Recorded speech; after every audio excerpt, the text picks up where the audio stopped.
Hi friends, வணக்கம்.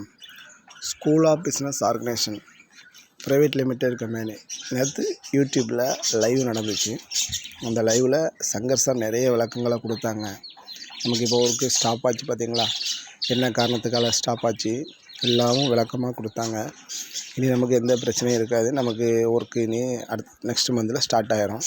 அந்த next month start ஆகிறதுக்கு முன்னாடி நிறைய பேர் ரீஃபண்டு கொடுக்குறது, வித்ட்ராவல் கொடுக்குறது, அப்புறம் வீடியோ செலெக்ஷன் பண்ணுறது, டீம் லீடர் செலெக்ஷன் பண்ணுறது, அதுக்கப்புறம் நமக்கு 14ஆந்தேதி ஒர்க்குடைய அந்த 3 கேட்டகரியாக பிரிச்சுருக்காங்க போல்.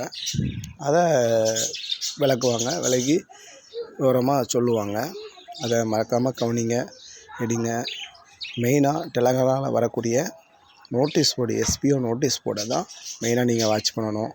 அதே மாதிரி லைவ் கொடுக்கும்போதும் கவனமாக கவனிங்க. கவனித்தா தான் உங்கள் டீமில் உள்ளவங்களுக்கு சந்தேகங்களை தெளிவுபடுத்த முடியும்.